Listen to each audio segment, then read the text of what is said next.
Shining को जोरदार तालियों से उनका स्वागत करिए। और साथ ही हमारे साथ इस मंच से जुड़ने वाले हैं डॉक्टर डीपी गोयल, समाज सेवी हैं और साथ ही विंटर्स ग्रुप चेयरमैन भी है, उनका भी जोरदार स्वागत करें। मैं आपको आमंत्रित करूंगी मंच पर। साथ ही आज हमारे साथ संजीव कुमार भी जुड़ने वाले हैं होटल उद्योग से। और साथ ही आपको बता दूं कि ब्लिट्ज प्रीमियर जहां पर ये पूरा सत्र हो रहा है उसके मालिक हैं और उनका भी मैं मंच पर जोरदार स्वागत करना चाहती हूं। साथ ही हमारे साथ उद्योगपति सचिन जैन भी जुड़ने वाले हैं, उनको भी मैं मंच पर आमंत्रित करना चाहूंगी।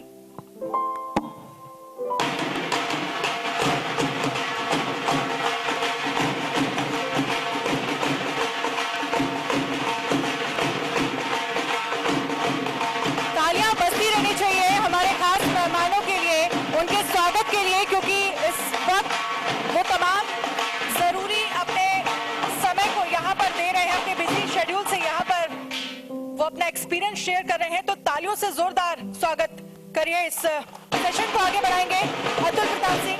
Atul, carry on.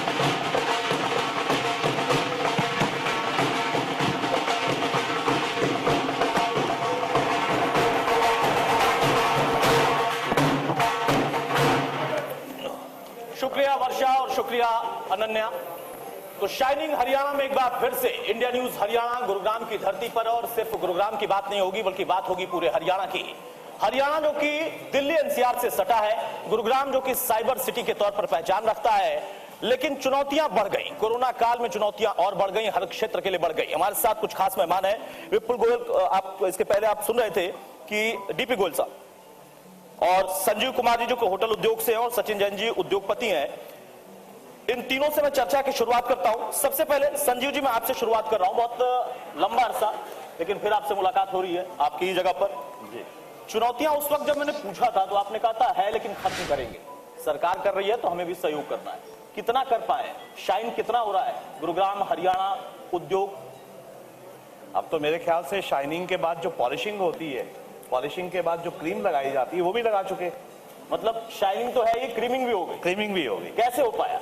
क्योंकि देखो, इसके अंदर सबका सहयोग मिला है, हमारी सरकारों का, हमारे लोगों का, हमारे कर्मचारियों का, सबका सहयोग मिला इसके अंदर, और सबने मिलजुल के इस व्यवस्था को बनाने में मदद की है। और उस मदद, कोरोना काल में आप लोगों ने भी बहुत लोगों की मदद की, उन लोगों की जो आपसे जुड़े हुए थे, वो लोग भी जो कि उस वक्त तकलीफ में थे, उनकी जिंदगी ऐसा लग रहा था कि बिल्कुल वीरान सी हो गई है, अब कोई आगे भविष्य है नहीं। वहां से यहां तक में खुद के लिए कितनी समस्या आई? मेरे लिए जो भी समस्याएं आई, मैं एज ए इंडस्ट्री बोल रहा हूं जी, जो भी समस्याएं आई, उन समस्याओं से सुलझने के लिए इन्हीं कर्मचारियों ने या इन्हीं लोगों ने जो मेरे साथ जुड़े हुए हैं, इनका सबसे ज्यादा सहयोग था। आज शायद इसी वजह से मैं क्रीमिंग की पोजीशन में पहुंचा हूं। भाई जोरदार तालियां बनती हैं इस पर कि हम शाइनिंग की बात कर रहे हैं। उद्योग जगत को अगर हम देखें तो वो क्रीमिंग की तरफ है, ऐसा कहना है संजीव जी का। लेकिन सचिन जैन साहब, क्या वाकई हर उद्योगपति सहमत होगा इनकी बात से कि शाइनिंग भी है क्रीमिंग भी है? मुझे लगता है कि थोड़ा सा तो क्लैश होना चाहिए, ह्यूमन नेचर है। देखिए, कहीं ना कहीं प्लस माइनस चलता रहता है। बहुत सारी चीजें हमारे हरियाणा में अच्छी हुई है इंडस्ट्री को लेकर के, जैसे सड़कों के जाल की बात करूं मैं, बाकी सारी चीजें। कुछ नेगेटिव भी है, स्किल्स की भी जरूरत है, बहुत सारे इंप्रूवमेंट की भी जरूरत है। तो कभी हमें एक साथ सारी चीजें तो मिल नहीं सकती। इंडस्ट्रियलिस्ट की हमेशा कहीं ना कोई कमी या मतलब कोई शिकायत सरकार से या किसी चीज से रहती है। जी, अभी मैं अगर रेट बढ़ने की बात करूं, मतलब मैं इंडस्ट्री के जो एजेंडा है मैं उसकी बात कर रहा हूँ। बिल्कुल बिल्कुल, छोटी छोटी चीजें तो आती रहती हैं बिल्कुल, बट अगर गवर्नमेंट की मैं अच्छाइयों को भी देखूं, जो हमारे हरियाणा में अभी कोविड के बाद हुआ है, सड़कों का जाल बहुत अच्छा बिछा है, जिससे आने वाले टाइम पे इंडस्ट्री बहुत स्मूथ होने वाली है और हो भी रही है। जहां टाइम लगता है जाने में, जहां रोड्स नहीं थे बन रहे हैं, अभी मुंबई एक्सप्रेसवे हमारे यहाँ से निकल रहा है, 12 घंटे की दूरी, 12 घंटे की दूरी पे हो जाएगा। उसके बाद में हमारा जो अभी वेयर हाउसिंग हो रही है, उसकी यार्ड्स बन रहे हैं जी, वो एक आने वाले टाइम में हमारे लिए बहुत अच्छा है। इसके साथ में अगर आप उसको ड्रॉबैक देखें छोटा सा, जो अभी सरकार ने, मैं वही चाह रहा था कि वो ड्रॉबैक पहले आप बताएं। ड्रॉबैक तो शाइनिंग पॉलिसिंग सब हो रही है।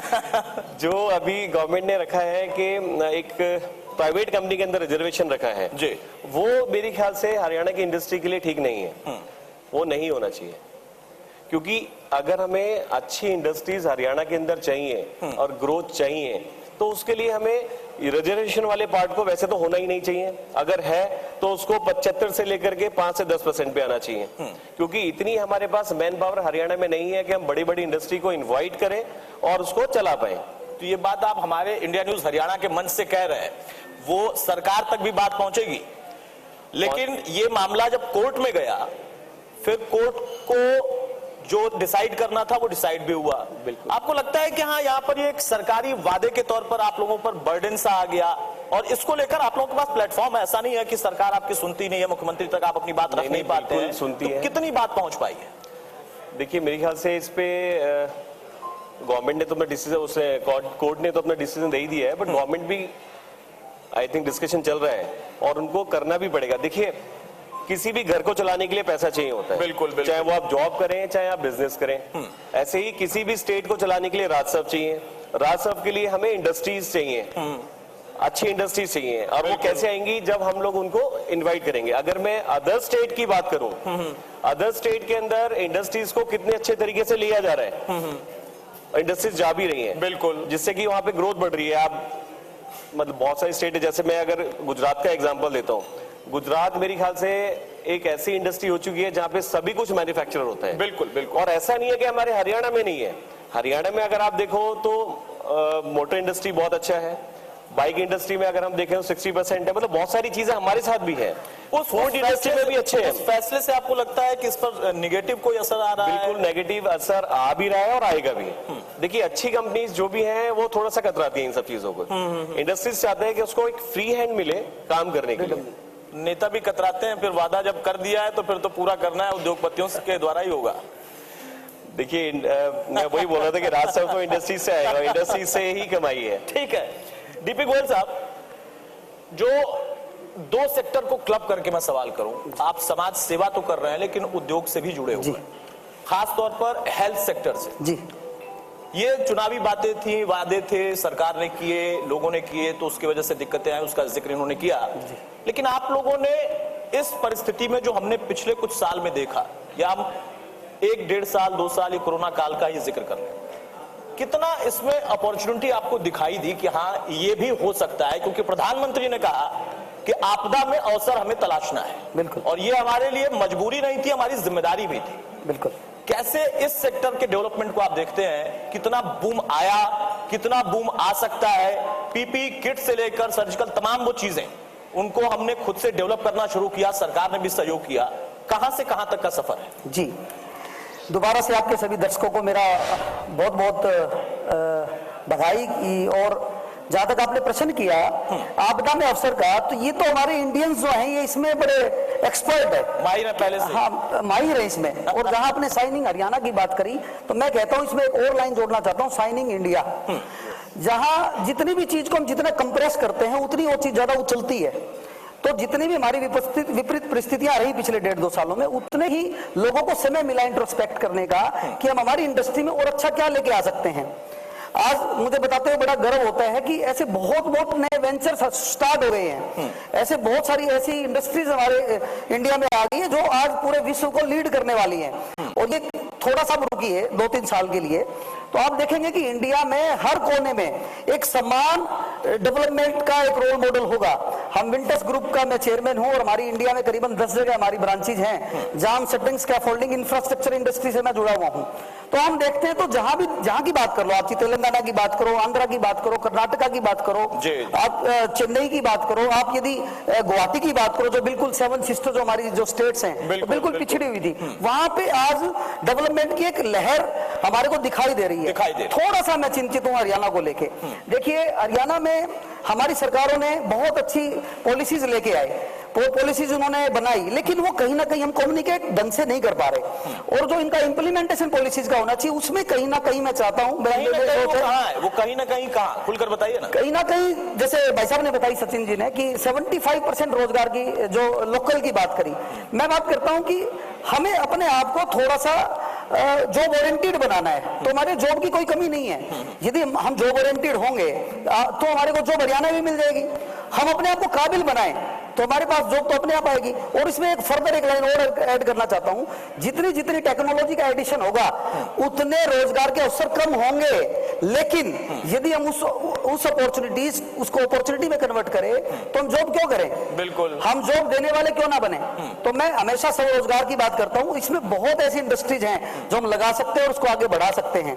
तो हमें इस पे पूरा एक बार ध्यान देना चाहिए और ये चीजों की जरूरत ही नहीं है। ध्यान देना चाहिए, लेकिन आपकी एक बात पर मुझे ध्यान आया, आपने कहा कि शाइनिंग हरियाणा की हमें बात नहीं करनी चाहिए, हमें शाइनिंग इंडिया की बात करना चाहिए। रेणु जी बैठी हुई हैं, शाइनिंग इंडिया का नारा इनकी पार्टी ने दिया था और तब सफलता नहीं मिली थी, इसलिए हमने शाइनिंग इंडिया की बात नहीं की। बाद में मोदी जी आए तो उसके बाद अब देखिए क्रीमिंग इंडिया हो रहा है, वो अलग विषय है। तो शाइनिंग इंडिया का नारा उनका था, हमारा शाइनिंग हरियाणा का ही कार्यक्रम है भाई। जी जी।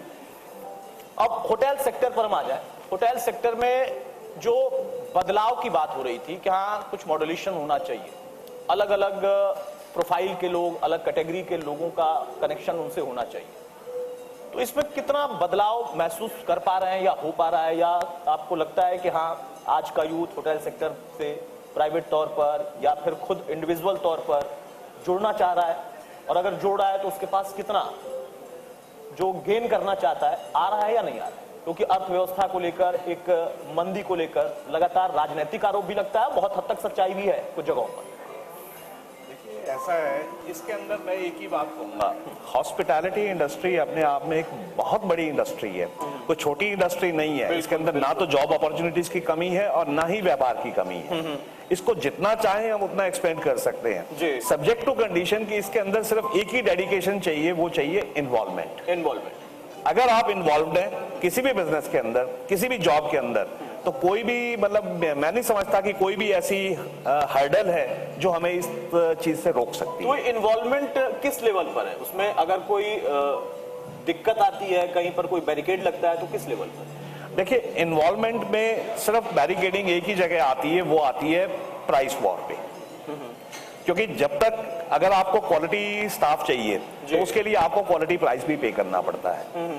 अब उस क्वालिटी प्राइस को पे करने के लिए हमारे पास उतनी सोर्सिंग भी होनी चाहिए अर्निंग्स की। बिल्कुल, अगर वो नहीं है तो उसको कैसे मैच किया जाए? तो यही एक एज ए मतलब बिजनेस पर्सन इसमें आपको लगता है संजय जी कि कोई गवर्नमेंट का कोई अगर पॉलिसी है उसके वजह से दिक्कत आ रही है, या उतना सहयोग नहीं मिल पा रहा है? जी, मैं आपकी बात से अभी एक बात मेरे ध्यान आई।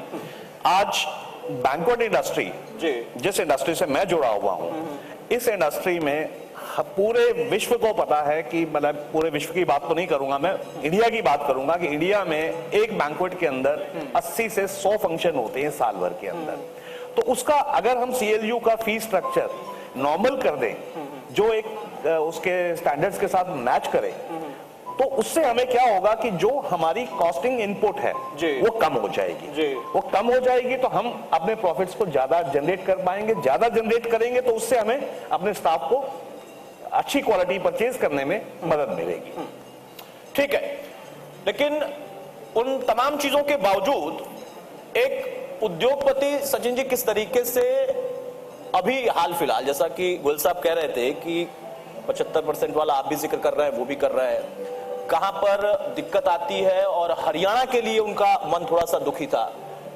दिल्ली से सटा हुआ हरियाणा, अपने आप में इतना रिच हरियाणा, क्यों आखिर हम मॉडल गुजरात को बताते हैं, हम मॉडल आंध्र प्रदेश को बताते हैं? क्या सिर्फ सरकारों का ही दोष था, या थोड़ा बहुत उद्योगपतियों में भी उतना ज्यादा जितना होना चाहिए था वो एम टारगेट करने की चाहत नहीं रही, या रही भी तो कर नहीं पाए? नहीं, ऐसा कुछ नहीं है। उद्योगपति तो चाहता है वो आगे बढ़े, इसकी एक इंडस्ट्री है, वो 4 इंडस्ट्री करना चाहता है, लेकिन इसमें अहम रोल सरकार का है। आप देखिए, मैंने गुजरात का एक आपका रोल मॉडल बोला, गुजरात के बाद आप उत्तर प्रदेश पे आ जाइए। उत्तर प्रदेश में कितनी कंपनीज ने आकर के अभी इन्वेस्ट किया है, आपके सामने ही है। बिल्कुल, कंपनीज के में नाम आप भी जानते हैं। इसी तरीके से देखिए, मुझे लगता है कि सबसे ताजा उदाहरण मुझे योगी आदित्यनाथ की सरकार वाले उत्तर प्रदेश को याद दे रहा है। बिल्कुल ठीक कह रहे हो आप। हाँ, क्योंकि देखिए इंडस्ट्री को चलाने के लिए बहुत सारी चीजें चाहिए होती हैं। आप अगर जो रिजर्वेशन की बात हुई वो तो है ही है, उसके अलावा अगर मैं एक वेजेस की, मिनिमम वेजेस की भी अगर बात करूं, तो वो भी जो हमारे सटे हुए जो क्या नाम है राज्य है, जैसे आपका राजस्थान हो गया या उत्तर प्रदेश हो गया, उसमें भी मिनिमम वेजेस हमारा ज्यादा है, वो अभी नहीं बढ़ना चाहिए। उसके लिए क्या होना चाहिए, जो इतना हो गया वो ठीक है, ठीक बट है। जब वो ज्वाइन करता है, वो अपनी काबिलियत के हिसाब से आगे बढ़ता है, तो देखिए कोई भी कंपनी वो 3-6 महीने के अंदर उसको आगे बढ़ाएगी। बिल्कुल बिल्कुल। तो वो मिनिमम बेसिस बहुत ज्यादा नहीं होना चाहिए, वो एक लेवल पे ही होना चाहिए जिससे कि इंडस्ट्रीज को इजीली रन कर सके।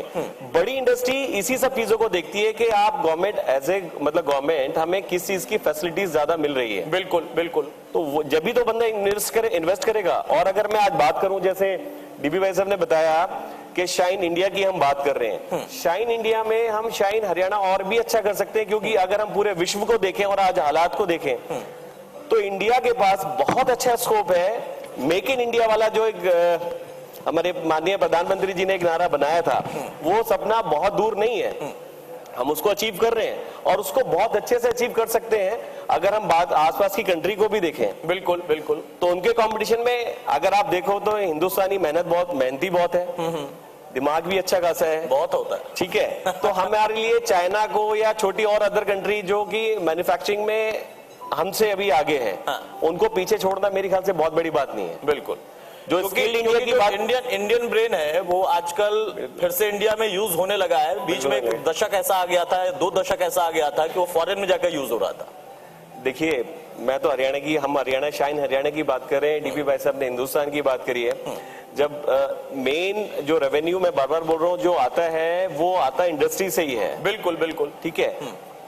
इंपोर्ट कम होगा, एक्सपोर्ट ज्यादा होगा, तो नेचुरल सी बात है कि हमारे पास ड्यूटीज मिलेगी, रेवेन्यू मिलेगा। बिल्कुल। तो ये तो गवर्नमेंट को, दोनों को, सेंट्रल गवर्नमेंट को भी देखना है और स्टेट गवर्नमेंट को स्पेशली देखना है और अपने स्टेट को कैसे आगे लेके जाए। जब मुझे लगता है कि दोनों डबल इंजन की सरकार दौड़ रही हो तो ज्यादा अच्छा होता है, ज्यादा अच्छा हो होना जाता चाहिए, है। बिल्कुल ठीक बात है। ठीक है, लेकिन आपकी मुस्कुराहट के पीछे थोड़ा सा गम भी दिखाई देता है बार बार मुझे। गोयल साहब, आपसे आखिरी सवाल, जो पॉलिसी मेकिंग की बात होती है, चेंजेस की बात होती है, हर सरकार आती है, अलग अलग पार्टियों की सरकार आती है, सब मैं कहता हूं कि कुछ न कुछ करते हैं। मैं कभी व्यक्तिगत तौर पर नहीं मानता कि किसी सरकार ने कुछ नहीं किया होगा, सब करते हैं, कम और ज्यादा हो सकता है। जो पॉलिसी उत्तर प्रदेश में योगी आदित्यनाथ के आने के बाद बनी, उनके सामने तो कानून व्यवस्था भी बहुत बड़ी चुनौती थी, उस तुलना में हरियाणा फिर भी पीछे। लेकिन क्या आपको लगता है कि हाँ पॉलिसी में कहीं अभी भी कुछ फाउंडेशंस ज्यादा है, जैसा कह रहे हैं सचिन भाई? जी बिल्कुल सही कहा आपने। और देखिए बात दूर मैं बोलूंगा दूर तलक जाएगी जी। हमारी शुरुआत से जो इंडिया का जो कल्चर रहा है सरकारों का, वो कहीं ना कहीं वोट ओरिएंटेड रहा है, पॉलिसी ओरिएंटेड नहीं रहा। और उसमें भी यदि बात करते हैं तो बिजनेसमैन को कहीं ना कहीं चोर माना गया कि जी ये तो चोर है, या उस तरीके से उसको प्रायोरिटी नहीं दी गई। तो इसमें सरकारें कोई भी रही, हालांकि इन सरकारों में लगा कि कहीं ना कहीं ट्रांसपेरेंसी बढ़ी है, लेकिन फिर भी इंप्लीमेंटेशन और बहुत अच्छा हो सकता है। इवन हम और सरकारों का भी एक एग्जांपल यहाँ पे लेके आगे उसको इंप्लीमेंटेशन अच्छा कर सकते हैं। लेकिन हमें बेसिक परसेप्शन को बदलना पड़ेगा। बेसिक परसेप्शन क्या है कि जैसे हम इंडस्ट्री को आगे बढ़ाएंगे, और इसके बहुत सारे एग्जांपल हमने देखे भी हैं कि गुजरात उसका एक बहुत बड़ा एग्जांपल हो सकता है, जहाँ पे सिंगल विंडो पे सारे लाइसेंस आपको मिल जाते हैं। बिल्कुल। तो इस तरह की व्यवस्था यदि सारी राज्यों में होगी तो हर राज्य आगे बढ़ेगा, और हर राज्य आगे बढ़ेगा तो हमारा देश आगे बढ़ेगा। लेकिन मैं बताना चाहता हूँ सर, लेकिन गोयल साहब आपने कह दिया कि सरकार ये ओरिएंटेड होती है। हाँ। यही बात तो इंडस्ट्री के लोगों के लिए कहा जाता है कि वो मनी ओरिएंटेड होते हैं। नहीं जी, देखो मैं बताता हूँ मनी ओरिएंटेड क्या होता है। सुनो मैं बताता हूँ, इसको आप क्लियर करना चाहता हूँ। मनी ओरिएंटेड बिजनेसमैन हमेशा होता ही है, लेकिन यदि उसका यदि हम फेस देखें, दूसरा सिक्के का दूसरा पहलू देखें, तो कितनी जॉब क्रिएट करता है वो। एक बिजनेसमैन थोड़ी सी टैक्स की चोरी कर सकता है, लेकिन वही टैक्स देने वाला भी है। और टैक्स की चोरी भी क्यों करता है? क्योंकि उसको उतनी ज्यादा फैसिलिटी नहीं मिली। आज यदि सारे सिस्टम को ट्रांसपेरेंट कर दो आप, व्यापारी तो अच्छा खुश नसीब है कि वो तरीके से उसको फैसिलिटी मिलेगी और तरीके से वो टैक्स भर के आगे बढ़ेगा। ट्रांसपेरेंसी पहले की तुलना में बढ़ी है, लेकिन और होनी चाहिए, और बहुत ज्यादा होनी चाहिए, बहुत ज्यादा होनी चाहिए। ये जब बोला तो तीनों लोगों ने ट्रांसपेरेंसी में अभी भी कमी लगती। और गुजरात मॉडल की अगर हम बात करते हैं तो उसमें सबसे बड़ी जो प्रॉब्लम है हमारे पास आज हरियाणा में, जो सिंगल विंडो है, गोयल साहब की बात से मैं पूरा इत्तेफाक रखता हूं कि सिंगल विंडो नहीं है हमारे पास। अगर आज आपको कहने को है, सिर्फ कहने को है सचिन भाई, सिर्फ कहने को ही है, बहुत मुश्किल से होता है, बट धीरे धीरे सुधार आ रहा है तो हम उम्मीद कर सकते हैं। यहाँ तो खुलकर बोलिए। कहीं ना कहीं देखिए क्या होता है, वो कहते हैं ना मामा से तो अंधा मामा अंधा काना मामा अच्छा ना मामा से तो कहीं ना कहीं हमारा जो पिछली की सरकार है थोड़ा सा सही, हाँ थोड़ा सा कुछ अच्छे तरफ और सुधार किया जा सकता है, और सुधार बहुत किया जा सकता है। चलिए, सुधार की हमेशा ही गुंजाइश होती है और यहाँ पर हमने जब चर्चा की, इसके पहले भी मैं कई बार इन लोगों के साथ चर्चा कर चुका हूँ, हर बार एक पॉजिटिव नोट जरूर निकल कर आता है कि गुंजाइश बनी हुई है और वो उम्मीद पूरी होगी, ये सपना इन लोगों का भी रहता है और सहयोग इनकी तरफ से भी सरकारों को रहता है। सरकार का एक काम होता है कि वो कम से कम इन लोगों की बात सुने, अगर वो बात सही है, सरलता से हो सकती है, जनता के हित की और इन लोगों के हित की है, उसे पूरा करने में मुझे लगता है कि कोई दिक्कत नहीं होनी चाहिए। वर्षा। बिल्कुल, बहुत बहुत शुक्रिया अतुल और तमाम खास मेहमान जिन्होंने अपना कीमती समय मुझे दिया। संजीव कुमार जी, सचिन जैन जी, आप लोग स्टेज पे रहिए और मैं मोमेंटो देने के लिए इनवाइट करना चाहूंगी हरियाणा महिला आयोग की चेयरपर्सन रेणु भाटिया जी को। रेणु भाटिया जी का जोरदार तालियों से स्वागत करिए और हमारे खास मेहमानों को मोमेंटो देकर